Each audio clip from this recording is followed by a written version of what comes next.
Assalamualaikum warahmatullahi wabarakatuh. Selamat malam, jumpa lagi dengan saya Tama dalam Ada Apa Gerangan. Bagaimana kabar kalian? Semoga selalu diberikan kesehatan dan juga rezeki yang cukup. Malam Jumat ini, kita lanjutkan cerita Surtini yang semakin mencekam. Sebelumnya, Sri dan Umi berencana mencari tahu misteri di balik kematian Mbak Surtini.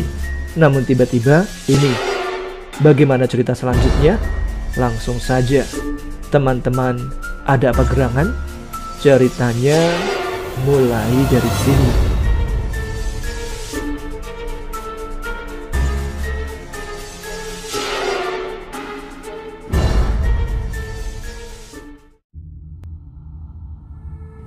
Aku menelan Salifah susah payah. Baru semalam kami bercengkrama, bagaimana mungkin dia meninggal? Rasanya ini sangat mustahil, meskipun Mbak Mintul memang sakit. Apa ini semua ada hubungannya dengan Mbak Surtini? Sri, seruku kala Sri mundur beberapa langkah ke belakang, seperti orang yang akan ambruk sembari memegangi kepalanya. Bibir Sri menganga dengan tatapan kosong ke depan. Sri, kamu kenapa? Tanyaku sembari memegangi pundaknya yang terasa dingin dan gemetar. Sri masih bergeming. Tidak berselang lama, ia terbatuk, membuat aku semakin panik dan kebingungan. Sebab batuk Sri mengeluarkan cairan kental berwarna merah pekat. Darah kehitaman itu disertai gumpalan kecil-kecil keluar dari mulut Sri. Astagfirullahaladzim, Sri, kamu kenapa? Seruku lagi. Aku bergegas menundukkan dia di pos kampling karena tubuhnya semakin lemah. Ya Allah, ini kenapa, Sri? Warga yang melihat juga ikut panik. Apalagi mata Sri kini melotot ke arahku, seolah ingin menunjukkan sesuatu yang aku tidak tahu. Warga berduyun-duyun datang, lalu berusul untuk membawa Sri pulang ke rumah kakek. Sudah, dibawa pulang saja, kasihan ini, seru mereka. Yang lain juga setuju. Beberapa warga membantu aku untuk mengangkat tubuh Sri masuk ke dalam rumah, karena memang jaraknya tidak seberapa jauh. Aku yang ketakutan segera meminta tolong kepada salah satu warga untuk memanggil kakek pulang. Orang tua Sri sudah pindah ke desa sebelah. Aku takut kalau harus datang ke sana, karena orang tua Sri adalah orang tua yang sangat disiplin dan tegas. Sri diletakkan di kursi panjang ruang tamu, dengan nafas yang masih tersengal akibat batuk yang tidak kunjung mereda. Aku yang sangat ketakutan memilih untuk memeluk kepala Sri, membiarkan dia berpangku pada pahaku. Salah satu warga segera berlari ke dapur untuk mengambilkan air putih. Keadaan Sri sungguh membuatku tegang. Padahal sejak tadi dia sama sekali tidak kenapa-napa. Entah kenapa tiba-tiba jadi seperti ini. Sri, kamu kenapa sih? Ya Allah, jangan bikin panik, ujarku sembari mengusuk-ngusuk tengkuk dan dahinya. Setelah beberapa menit Sri meminum air putih, akhirnya ia berhenti terbatuk. Hanya tinggal bibirnya saja yang tampak sekali pucat. Tubuhnya juga sangat lemas, membuat matanya enggan sekali terbuka. Apa ndak apa ini kalau ditinggal? Soalnya kan kita juga harus melayat ke rumah Tisna, ujar salah satu warga yang berkerumun di depan rumah. Tinggal saja nggak apa-apa, biar di sini beberapa orang, nanti sampai kakong pulang. Nggak enak kalau ndak datang ke rumah Tisna, jawab yang lainnya. Aku tidak bisa berucap menjawab pertanyaan mereka, karena pikiranku masih sangat kacau tentang Sri. Beberapa warga akhirnya beranjak pergi mendatangi rumah Mas Tisna yang memang lebih membutuhkan bantuan. Ada apa dengan desaku? Desa yang terkenal tentram, damai, sejuk dan sangat menyenangkan berubah menjadi mencekam, penuh dengan keganjilan dan kematian. Kalau memang kematian Mbak Mintul itu ada kaitannya dengan Mbak Surtini, tapi kenapa? Bukankah Mbak Mintul juga tetangga baik yang sering memberinya bantuan semasa hidup? Sri terdengar melenguh, membuat aku dengan sigap membantunya menyangga kepala. Ada apa, Sri? Kamu mau apa? Tanyaku. Sri masih mencoba membuka matanya yang mungkin terasa berat. Sesekali dia akan melihat kanan dan kiri, terakhir melihat wajahku, tetapi dengan ekspresi terkejut. Kamu kenapa, Sri? Kok lihat aku seperti itu? Tanyaku bingung. Sri langsung bangkit dari tidurnya di atas pangkuanku. lalu menatap ke arahku dengan tatapan bertanya. "Kenapa nggak ke rumah Mbak Mintul?" tanyanya yang membuat keningku berkerut. "Lah kamu aja nggak sadar, gimana aku bisa ke sana?" jawabku cepat. "Kita harus cepat ke sana. Mbak Mintul masih bisa diselamatkan," ujar Sri yang membuat aku semakin kebingungan. Ia segera bangkit dan ingin mengenakan sandal dan berjalan. Tetapi tiba-tiba tubuhnya ambruk lemas kembali. "Ya Allah Sri, apa yang kamu lakukan? Ngeyel sih," seruku sembari meraihnya agar kembali terduduk. "Kita harus bantu Mbak Mintul, Mi. Kasihan dia. Ini pasti ulah jin jahat yang ada dalam rumah kemarin. Soalnya setelah mendapat kabar Mbak Mintul meninggal, aku seperti ditabrak oleh sesuatu. Sesuatu yang tampaknya menghalangi aku untuk datang ke sana. Sayangnya sesuatu itu tidak bisa aku rasakan. Sama seperti saat aku melihat sosok nenek tua yang ada dalam rumah Mbak Mintul kemarin," jelas Sri sembari memegangi dadanya. Aku terdiam beberapa saat, mencoba mencerna apa yang ia katakan. "Halah Sri, masalah Mbak Surtini aja belum kelar, masa ditambah jin lain juga?" protesku yang membuat Sri langsung melihat ke arahku. "Masalahnya ini nyawa, Mi, bukan masalah enteng. Bagaimana jika jin ini juga ada hubungannya dengan Mbak Surtini? Kita kan nggak tahu," ujar Sri. "Ada benarnya, tapi aku takut. Takut jika nanti justru kami semakin tenggelam dengan permasalahan perhantuan." "Ya sudahlah, terserah kamu aja. Tapi sekarang bagaimana? Kamu aja nggak kuat berdiri?" "Tolong ambilkan aku minyak dalam botol kemiri di tas gendongku, Mi," jawab Sri. Aku menurut, meninggalkan dia yang terbaring di atas kursi. Sri memang memiliki banyak sekali pegangan dari neneknya. Sejak ia diketahui memiliki indera keenam, neneknya khawatir jika dia nanti terkena hawa dari makhluk tak kasat mata. Zaitun yang dibuat langsung oleh neneknya sering sekali jika Sri kalah dalam melawan bangsa makhluk halus. Sri akan memijatkan minyak itu ke kaki dan tangannya. Setelah itu, Sri akan kembali mendapatkan kesegaran. Setelah menggosokkan minyak itu ke kaki dan tangan, aku segera mengambil makanan yang dibeli warga tadi, karena tahu aku tidak sempat memasak. "Makanannya cuma ada ini, soalnya tadi dikasih Pak Suryo pemilik warteg Simpang. Kamu makan aja dulu, biar ada kekuatan. Takutnya nanti di sana kamu pingsan lagi," ujarku sembari memberikan bingkisan nasi dan lauk itu kepada Sri. Sri mengangguk, lalu kembali menyantap makanan yang tadi aku berikan. Begitu juga denganku, langsung menyantap makanan karena kelaparan dari semalam. Tapi tiba-tiba, Sri memuntahkan makanan dan berlari ke belakang. Aku yang terkejut langsung mengikuti dia ke belakang. "Sri, kenapa lagi sih? Jangan bikin kaget," seruku kembali memijat tengkuknya. Aku melihat hal mengerikan, Mi. Aku lihat sosok Mbak Surtini melayang, lalu tiba-tiba ada banyak genangan darah dan daging berceceran di jalan. Aku mual," jelas Sri dengan ekspresi yang sangat serius. Ya Allah, apalagi itu? Kenapa penglihatan Sri seseram itu? "Ya udah Mi, nggak usah dipikirkan. Sekarang kita ke rumah Mas Tina aja. Aku masih penasaran," ujar Sri setelah kami berdiam diri beberapa saat. Baru saja kami bersiap-siap untuk pergi ke rumah Mas Tisna, kakek pulang dengan wajah lesu dan sangat sedih.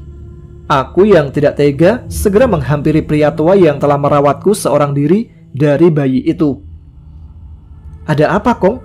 Kok wajahnya sedih seperti itu?" tanyaku lirih sembari duduk di sebelah kakek yang duduk di teras rumah.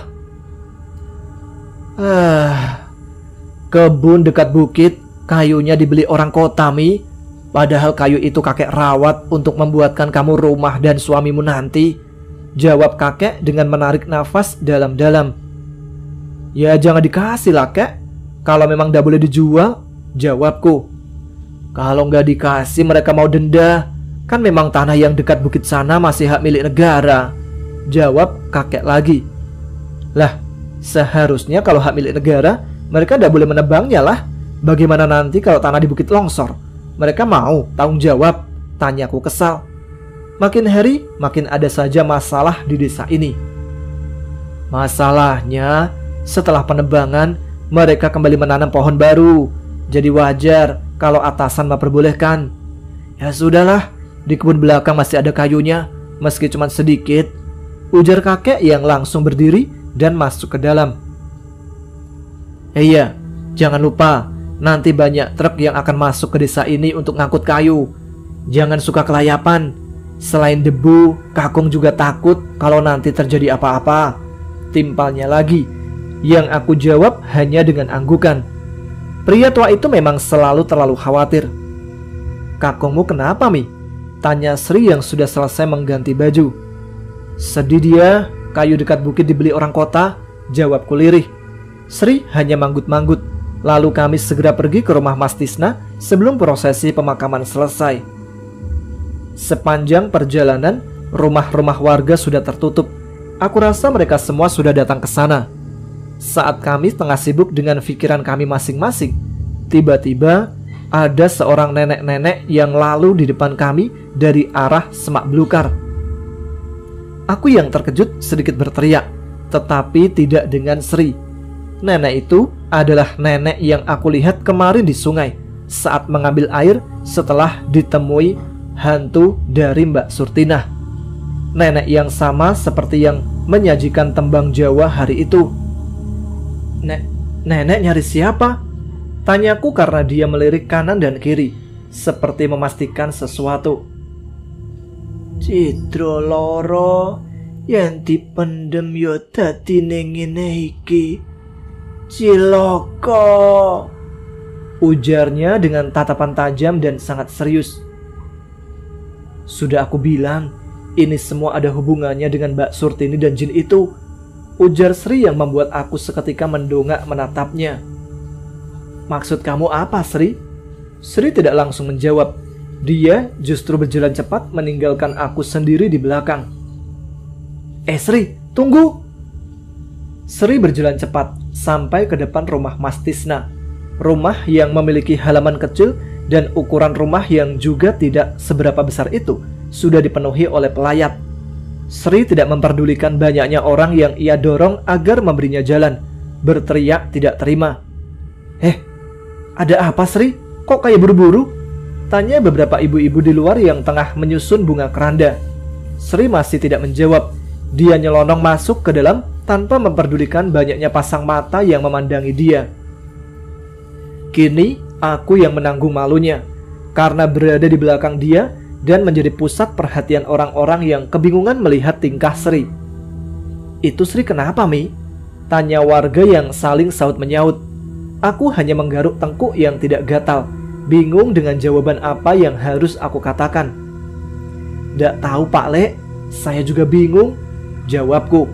Aku segera berjalan menyusul Sri yang sudah lebih dulu masuk ke dalam rumah. Terlihat jasad Mbak Mintul sudah terbujur kaku di sana, dengan kain jari yang menutupi tubuhnya. Mas Tisna meraung di sebelah jasad istrinya. Sedangkan Riana, anak berusia 2 tahun itu, jelas belum tahu apa-apa. Sri tidak ada di sini.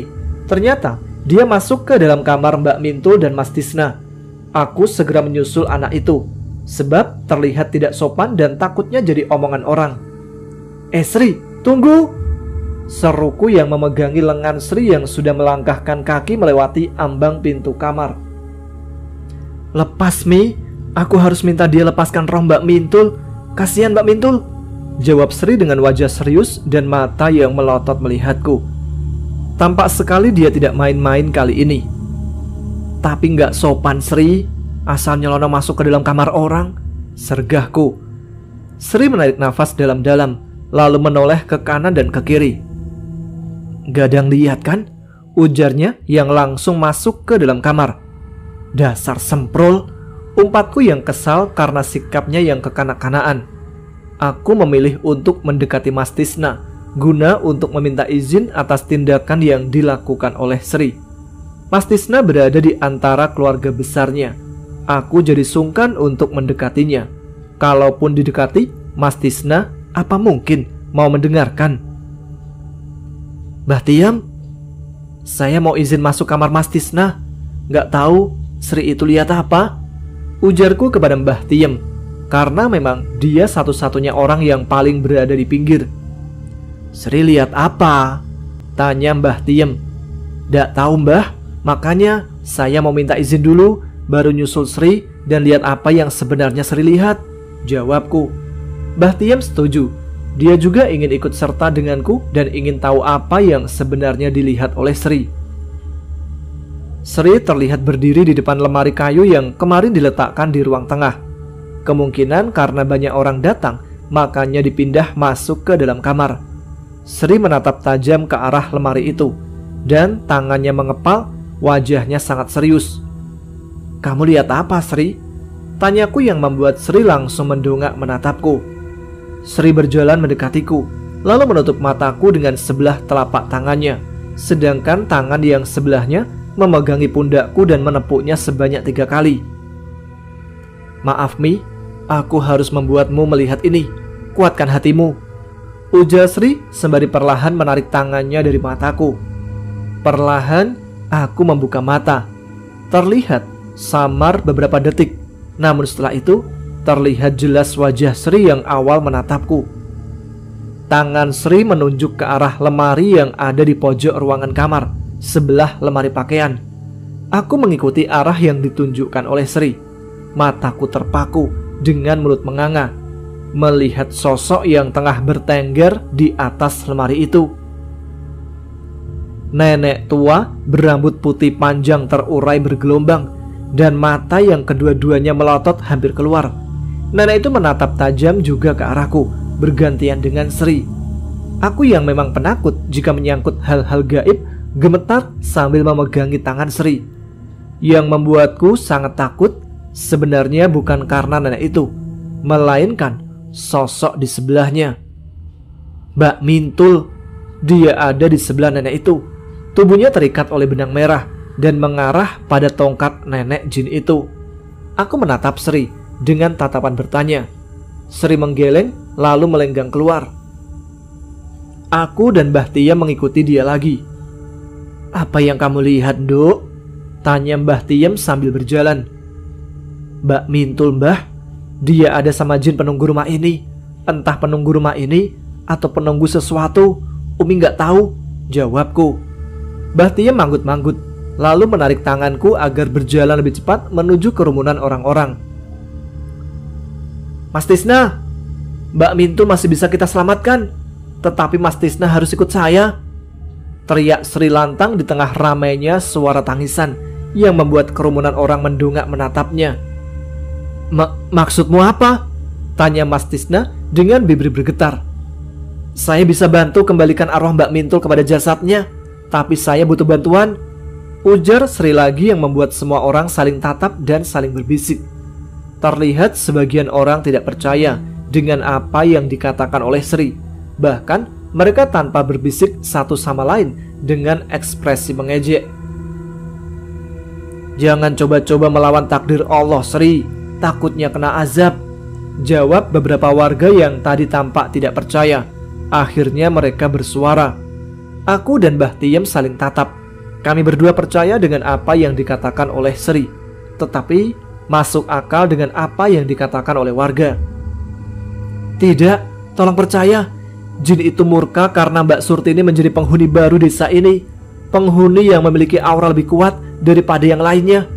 Itu sebabnya jin nenek tua itu mendatangi desa kita dan mengganggu orang-orang yang sakit agar ikut bersamanya," jelas Sri dengan suara lantang. Terlihat beberapa warga justru terkekeh mendengar penjelasan Sri. "Halah Sri, kamu itu ada-ada saja. Kami tahu Sri, kamu itu punya indera keenam, tapi bukan berarti kami akan percaya dengan kata-kata tidak masuk akalmu." Warga saling sahut menyaut menjawab ucapan Sri, membuat Sri seolah berdiri sendiri di tengah-tengah orang yang tidak percaya. Aku berjalan mendekati Sri yang mulai panik karena tidak ada satupun yang mau percaya kepadanya. "Sri ndak bohong. Saya diberi penglihatan tentang jin nenek tua itu. Dia bersama Mbak Mintul," teriakku mencoba membela Sri. "Lah Mi, kamu kok jadi ikut-ikutan? Kamu lupa, Darsono dulu waktu meninggal juga sering menampakkan diri kepada beberapa keluarganya. Kamu ingat apa yang dikatakan Pak Ustadz kan? Kalau itu adalah korin dari orang yang baru saja meninggal," jawab warga.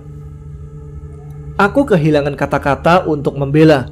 Semakin kami mengeluarkan pendapat, mereka semakin menjadi memojokkan kami. "Berhenti, biarkan saya yang memutuskan," teriak Mas Tisna pada akhirnya. Teriakannya membuat warga yang tadi saling mengungkapkan pendapat terdiam seketika. Kalau memang apa yang dikatakan Sri itu benar, apa salahnya kita coba? Sebenarnya saya juga tidak percaya, karena semalam Mintul sudah bisa jalan sendiri, tiba-tiba paginya sudah kaku. Saya yakin kalau yang dikatakan Sri itu ada benarnya, jawab Mas Tisna yang membuat aku dan Sri tersenyum. Aku menggenggam tangan Sri, meyakinkan dia kalau semua pasti akan kembali normal. "Jangan, Le, bahaya. Ini namanya membangkitkan orang yang sudah meninggal, melawan takdir," teriak ibu Mas Tisna yang langsung berdiri menyusul Mas Tisna. "Tapi Bu, siapa tahu saja apa yang dikatakan Sri itu benar," jawab Mas Tisna. "Tidak, pokoknya ibu tidak setuju. Ini melawan takdir namanya. Biarkan istrimu tenang. Lebih baik cepat makamkan," sergah ibu Mas Tisna. Aku dan Sri kembali saling tatap. Ada seberkas kekesalan di wajah Sri mendengar penuturan ibu Mas Tisna. "Bu, kita tidak punya banyak waktu. Tolong percaya dengan saya," desak Sri mencoba untuk membuat ibu Mas Tisna percaya. "Tidak, sebaiknya kalian pergi saja. Kalian ini ngawur, tidak tahu apa-apa. Melawan takdir itu dosanya besar," teriak ibu Mas Tisna yang membuat semua warga mengangguk. Warga semakin menggunjing kami. Ucapan kami sudah sama sekali tidak didengarkan. Tubuh kami didorong paksa keluar dari sana, membuat aku dan Sri berteriak agar didengarkan. Sayangnya, mereka sama sekali tidak mau percaya. Aku dan Sri dijatuhkan di jalanan persis seperti pengemis yang meminta makanan. "Kalian akan menyesal, karena jin itu akan kembali berulah pada warga yang sakit," teriak Sri. "Maaf Sri, kami ini memang percaya akan bangsa gaib, tapi bukan berarti semua masalah bersangkutan dengan mereka. Ini adalah takdir." "Sudah Sri, kita pergi saja. Percuma mengatakan kebenaran pada mereka. Sebaiknya kita pulang saja," ujarku sambil menarik-narik tangan Sri agar menjauh dari sini. Tetapi tampaknya Sri sangat enggan untuk melangkah. "Ayo Sri." "Gak bisa Mi," sahut Sri sembari menepis tanganku. "Masalahnya ini nyawa. Desa kita bisa terancam ketentramannya kalau seperti ini. Kasihan Mbak Mintul," teriak Sri sembari terduduk ke tanah. Aku paham apa yang ia rasakan. Apalagi aku juga sudah melihat dengan mata kepala sendiri kalau memang ada sosok nenek bersama Mbak Mintul. Inilah susahnya orang yang otaknya sudah dipenuhi oleh logika. Mereka sulit menerima hal yang sebenarnya tidak kasat mata, hal yang sebenarnya mengincar mereka dari jangkauan yang mereka tidak sadari. Sri menangis, membuat aku juga ikut bersedih melihatnya. "Aku akan sangat merasa bersalah Mi kalau aku tidak bisa menolong Mbak Mintul di saat aku sendiri tahu penyebabnya," ujar Sri lirih. "Mau bagaimana lagi Sri?" Kami terdiam beberapa saat sambil duduk lesehan di tanah, hingga Sri mendongak dan berteriak yang membuat aku terkejut. "Oh, aku ada ide." Pagi hari yang seharusnya dihabiskan dengan menyeruput kopi dan menyantap cemilan ubi goreng, malah aku habiskan dengan cara menyelinap masuk ke dalam rumah Mas Tisna sebagai pelayat tidak diundang. Memakai kerudung panjang serta nikob yang membuat kami terlihat seperti anak Pak Haji. Sudahlah, kelakuan Sri memang random. "Harus ya Sri pakai baju seperti ini?" tanyaku kepada Sri. Aku memang sering mengenakan hijab, tetapi hanya ketika keluar desa saja atau bepergian jauh. Pakai hijab pun ala kadarnya, yang penting bagian aurat tertutup. Tidak seperti ini, sampai ujung kaki saja tidak terlihat. "Ya sudah, kamu diam saja. Hitung-hitung ini itu latihan. Katanya mau kepingin nikah sama anak Pak Ustadz," jawab Sri ketus. Kami berjalan kembali ke rumah Mas Tisna setelah mencuri baju di desa sebelah. "Tidak deh, ini baju nenekku. Dulu dia seorang muslim sejati." Setelah tiba di sana, ternyata mayat Mbak Mintul sudah dimandikan. Sri sedikit senang karena mengembalikan arwah Mbak Mintul memang harus dimandikan dulu. "Assalamualaikum," kata Sri ketika di ambang pintu. Suaranya dibuat-buat sebeda mungkin agar warga tidak curiga. Sedangkan aku diminta untuk diam saja karena memang tidak pandai bersandiwara. "Waalaikumsalam," jawab beberapa warga yang melihat kami. Beberapa orang bahkan melihat kami dengan tatapan bertanya. "Kami keponakan Pak Ustadz yang datang kemari untuk melayat," ujar Sri yang membuat mataku membulat. Semakin berkeringat dingin hari ini mendengar ucapannya. "Biarkan kami yang membantu mengkafani," tawar Sri yang langsung disetujui oleh pihak keluarga. Tampak Mas Tisna masih terdiam dengan tatapan sendu di sebelah jasad istrinya. Dia pasti masih berharap kalau istrinya benar masih bisa diselamatkan. Kesempatan mengkafani jenazah ini kami gunakan untuk melangsungkan rencana. Sri akan memanggil arwah Mbak Mintul dan melawan jin penunggu desa itu. "Sri, berapa lama prosesnya? Aku takut Pak Ustadz datang sebelum kita berhasil melakukan semua ini," ujarku yang merasa khawatir dan ketakutan. Tidak terbayangkan olehku jika kami ketahuan. Mengingat tadi saja kami sudah diusir dengan cara yang sangat kasar. "Sudah, kamu diam aja di sini. Jaga mayat Mbak Mintul dengan membaca ayat kursi sepanjang aku masuk ke dalam kamar. Kalau aku kembali, berarti aku berhasil," ujar Sri yang bangkit dari duduknya dan berjalan ke arah kamar. Dia menginginkan agar aku pura-pura mengikuti perkataan keluarga Mas Tisna untuk mengkafani jasad Mbak Mintul. Tetapi aku bahkan tidak tahu bagaimana caranya. "Pak Ustadz belum kesini, Duk?" tanya ibu Mas Tisna yang membuatku menelan ludah seperti menelan batu. Kalau aku jawab dan bersuara, pastilah mereka akan tahu siapa aku. Tapi kalau tidak, matilah aku. "Duk," timpalnya lagi sembari memegangi lengan tanganku yang sedang memegang kain kafan. "Belum," jawabku singkat dan tergugup. "Oh, mungkin sebentar lagi," ujarnya lalu melenggang pergi. Aku yang gemetar sampai lupa bahwa Sri meminta agar aku membacakan ayat kursi. Aku kembali fokus membaca ayat kursi sembari melihat orang yang berjalan ke sana kemari. Beberapa orang membaca tahlil dan beberapa menyiapkan segala hal yang akan digunakan untuk pemakaman. "Assalamualaikum," seru seorang pria yang aku sangat kenali suaranya. Mataku membulat, sebab itu adalah suara Pak Ustadz. Bagaimana jika ada orang yang bertanya, "Ya ampun, tamat riwayat kami." Terdengar beberapa orang mengajak Pak Ustadz untuk berbincang. Sesekali Pak Ustadz juga terlihat mendengarkan dengan seksama. Aku mulai kembali risau. Keringat dingin membasahi tubuh yang terasa memanas sejak masuk ke dalam rumah ini. Kenapa pula kami ada dalam masalah yang seperti ini? Itu tadi ada kedua keponakan Pak Ustadz yang sudah datang membantu mengkafani. Jantungku terasa mau copot dengan mata yang mulai memanas ingin menjatuhkan bulir bening. Tidak terbayangkan olehku kemarahan keluarga Mas Tisna dan warga jika tahu kami yang menyelinap masuk kemari. "Keponakan," jawab Pak Ustadz yang sekilas aku lirik wajahnya kebingungan. "Ratna dan Sari?" tanya Pak Ustadz lagi. "Tidak tahu Pak, mungkin dua orang wanita pakai cadar," ujar warga. "Oh iya, tadi mereka bilang mau layat. Baguslah kalau bisa membantu," jawab Pak Ustadz yang membuat aku menarik nafas lega. Sekarang hanya tinggal menunggu kabar dari Sri. Setelah itu kami tidak perlu berpura-pura lagi. Tiba-tiba semua orang termasuk diriku terkejut kala mendengar suara teriakan dari dalam kamar. Aku yakin itu suara Sri. Aku segera bangkit dan menyusul dia, tanpa mendengar dan menunggu orang-orang yang juga terkejut mendengar suara teriakannya.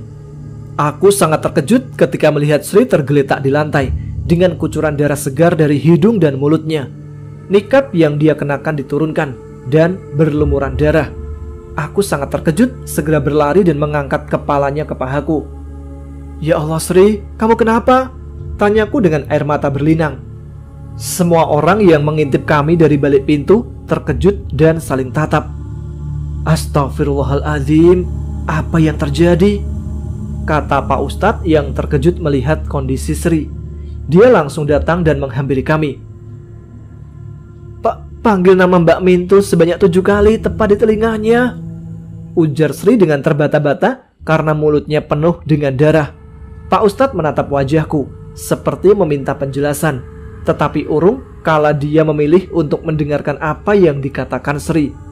Pak Ustadz keluar sembari berteriak, "Bantu anak itu keluar, jangan diam saja," teriak Pak Ustadz yang geram melihat warga hanya menonton saja. Di saat bahkan darah mengalir kemana-mana, warga yang diteriaki Pak Ustadz langsung menurut, meski hanya beberapa saja yang mau masuk dan menolong. Tanpa ada yang mengatakan sepatah kata pun, kami semua berkumpul di ruang tengah tempat Mbak Mintul berada. Pak Ustadz memanggil nama Mbak Mintul di telinga jasadnya dengan membacakan beberapa surat pendek dan beberapa doa. Lantunan ayat suci juga ikut disuarakan oleh beberapa orang di sekitar jasad. Sedangkan Sri, dia masih tidak sadarkan diri dalam pangkuanku. Jika saja tidak ada Pak Ustadz di sini, pastilah kami sudah diserang oleh warga-warga sini. Semua orang yang ada di dalam rumah Mas Tisna terkejut dengan berteriak. Mbak Mintul terbangun dengan wajah pucat yang perlahan berubah. Semua orang hampir tidak percaya dengan apa yang mereka lihat, tetapi inilah kebenarannya. Masya Allah, ternyata apa yang dikatakan Sri itu benar.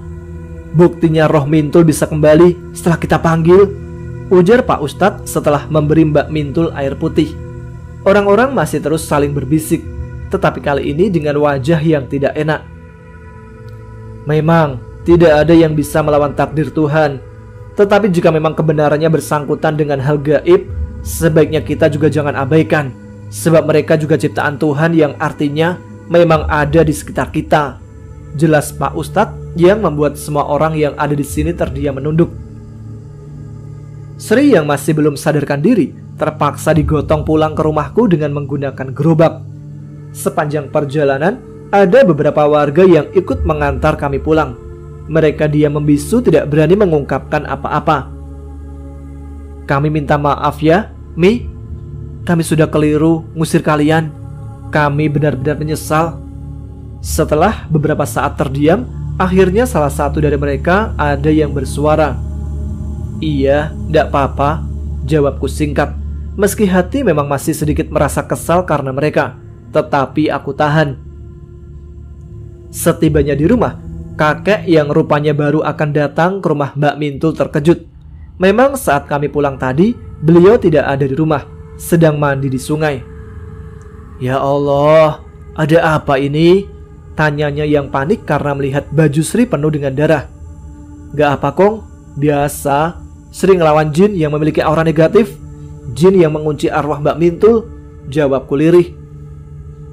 Bapak-bapak yang ikut membawa Sri kini menggotong Sri masuk ke dalam rumah. Sri ditidurkan di kamarku. Setelah itu, aku meminta agar bapak-bapak yang mengantar kami segera pulang. Kakek ikut duduk di sampingku, lalu menatapku dengan serius. Ada apa ini, Nduk? Tanya kakek yang tampak sekali cemas. Aku mulai menceritakan dari awal kejadian sampai akhir, membuat pria berusia lebih dari setengah abad itu mengurut dada tidak percaya. Bagaimana mungkin mereka bisa berpikir seperti itu? Padahal kan mereka sudah tahu kalau Sri memang bisa melihat hal seperti itu, seru kakek yang tampaknya sangat geram. Gak tahu Kong, Umi juga bingung. Untung aja Mbak Mintul udah siuman. Tapi Umi belum tahu bagaimana keadaannya sekarang. Soalnya setelah sadar, Umi langsung bawa Sri pulang. Di sana ada Pak Ustadz yang ngurus, jelasku. Kakek hanya mengangguk, lalu pamit untuk datang ke rumah Mas Tisna melihat kondisi Mbak Mintul. Tidak berselang lama, Sri pun bangun dan terbatuk kembali. Sri, kamu sudah sadar? Aku segera meraih air di dalam gelas dan meminumkannya kepada Sri. Habis 1 gelas air, Sri mulai bisa bernafas. Ya ampun Umi, aku hampir saja mati, ujarnya yang langsung mendapat tepukan dariku di kepalanya. Maksudmu apa bilang begitu? Tadi itu melawan jin nenek tua itu gampang Mi. Tapi kamu tahu, di saat Mbak Mintul sudah lepas dari nenek itu dan ingin kembali ke jasadnya, tiba-tiba ada arwah Mbak Surtini di atas jasadnya. Hal itu yang membuat aku kesulitan membantu Mbak Mintul sampai terjadi hal seperti ini. Jelas Sri yang membuat jantungku kembali terpompa dengan cepatnya. Malam telah tiba, dengan ditandainya suara-suara hewan malam yang terbang bebas di luar sana. Kondisi Sri sudah mulai membaik setelah meminum jahe hangat dan madu dari neneknya. Sedangkan kakek sejak tadi belum juga kembali. Entah apa yang dibicarakan pria tua itu, sampai detik ini belum juga kembali. Lalu sekarang bagaimana Sri? Apakah jin itu sudah pergi? Tanyaku saat Sri tengah menghabiskan makan malamnya. Belum, dia masih ada. Rasaku setelah ini akan pindah ke rumah warga yang sakit parah juga, jawab Sri setelah menenggak air minumnya. Terus, apa yang harus kita lakukan? Masa kita terus-menerus melawan dia? Tanyaku lagi sembari mengunyah biskuit. Ya enggak lah, malam ini kita usir dia. Tapi kalau arwah Mbak Surtini lewat lagi, susah juga, jawab Sri. Kami berdua larut dalam obrolan hingga waktu masuk Isya. Hingga kakek pulang dan mengajak kami untuk bermalam di rumah Mbak Mintul untuk berjaga malam. Kalau istilah orang Jawa, jagongan. Memangnya di sana ramai, Kong? Tanyaku sembari mengemasi baju yang baru selesai aku lipat. Banyak, Mi. Lagian dari tadi Mintul nyariin kamu terus, ujar kakek yang membuat alisku bertaut. Nyariin aku? Kakek hanya mengangguk tanpa mengatakan sepatah kata pun, lalu melenggang pergi ke dapur mencari nasi. Bukan untuk makan, tapi untuk cucu keduanya yang ada di belakang rumah, Kera. Ayo Mi, kita ke rumah Mbak Mintul sekarang, ajak Sri yang ternyata sudah berganti baju. Tunggu Kakung, teriak kakek dari arah belakang. Rupanya kakek tua ini masih ingin datang ke sana. Malam ini kami jalan bertiga. Sepanjang perjalanan aku menggenggam tangan Sri begitu eratnya, mengingat tentang hantu Mbak Surtini yang sedang gentayangan. Suara jangkrik dan kodok menjadi teman perjalanan kami malam ini. Seperti biasa, suara serigala saling saut menyaut dari balik bukit yang tidak seberapa tinggi di seberang sana. Desa kami memang dikelilingi perbukitan yang hutannya masih asri. Tetapi di sekitar desa ini sudah jarang ada hutan. Meski desa pelosok, tetapi karena kekayaan alamnya desa ini sering dikunjungi oleh warga kota. Banyak lahan yang sudah dialihfungsikan menjadi perkebunan dan sarana pertanian. Tetapi jika malam hari seperti ini, tetap saja suasananya mencekam. Apalagi memang listrik belum masuk ke daerah sini. Hembusan angin yang meliuk-liuk menerpa wajah dengan halusnya. Aroma berbagai jenis kembang menyeruak tajam bersamaan dengan itu. Kala kami melewati kebun kopi yang terhampar luas, aku mencoba untuk berpikir positif karena memang kebetulan pohon kopi tengah berkembang. Tetapi aroma kembang ini tidak mirip seperti aroma kembang kopi. Justru mirip dengan aroma kenanga dan melati. Baunya sampai mencekat di tenggorokan. Aku tidak ingin mengatakan ini kepada Sri, sebab dia hanya diam saja. Yang aku yakin memang tidak ada apapun. Seusai tiba di rumah Mbak Mintul, rupanya sudah banyak orang yang ada di sana. Tetapi sebagian tidak akan lama, sebab harus melangsungkan tahlilan di balai desa. Semoga setelah tahlilan untuk Surtini kali ini, dia nggak mengganggu desa kita lagi, ujar salah satu warga yang berkumpul bersama kami. Baru saja kami tiba dan menyantap beberapa hidangan yang disuguhkan keluarga Mas Tisna. Banyak warga yang sudah lebih dulu memilih undur diri. Mungkin ini yang namanya rezeki nomplok. Masuk yuk, temui Mbak Mintul. Aku pengen banyak tanya sama dia, ajak Sri. Nanti dulu Sri, aku mau makan dulu. Kasihan ini kuenya nggak ada yang makan, tolakku sembari mengambil pisang goreng di piring hadapanku.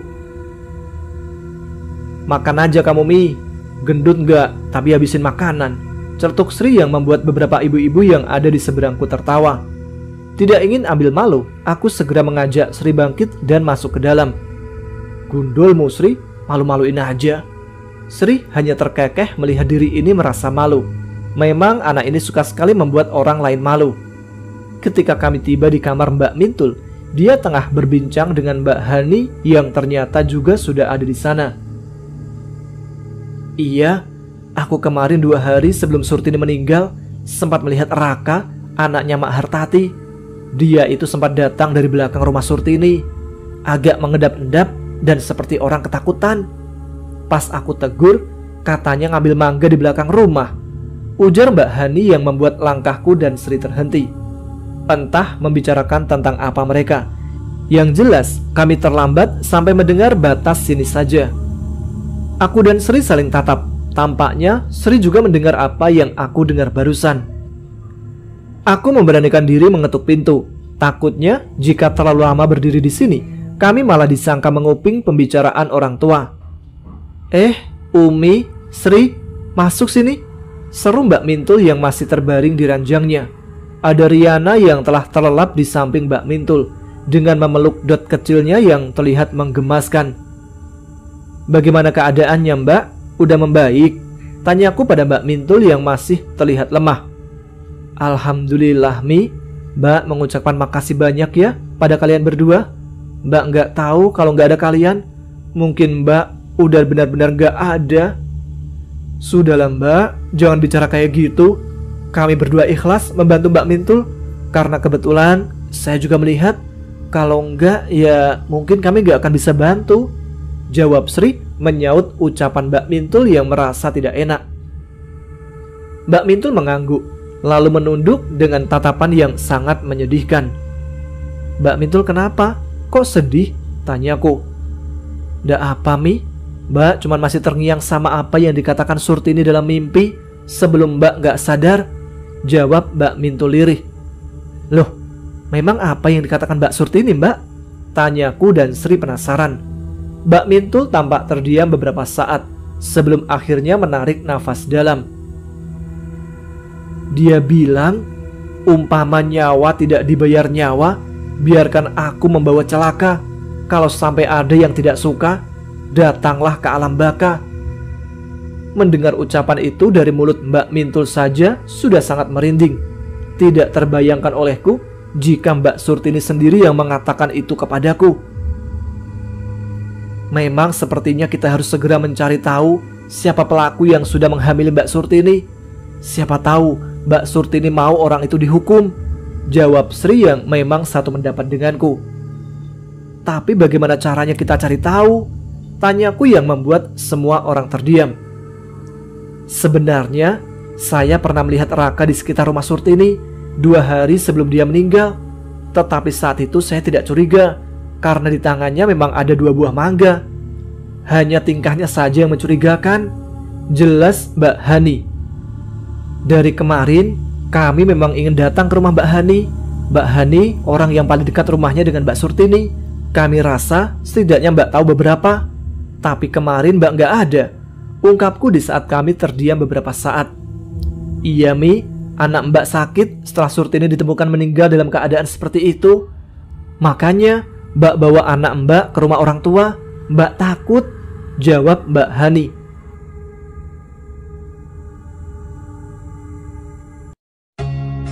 Oke, sekian dulu cerita ini. Semoga bisa menjadi teman sebelum istirahat teman-teman sekalian.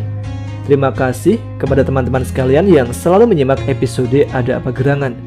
Jangan lupa subscribe bagi yang belum, tuliskan komen, tunjukkan eksistensi kalian. Saya Tama pamit, tetap semangat, jaga kesehatan, selamat malam, selamat beristirahat. Wassalamualaikum warahmatullahi wabarakatuh.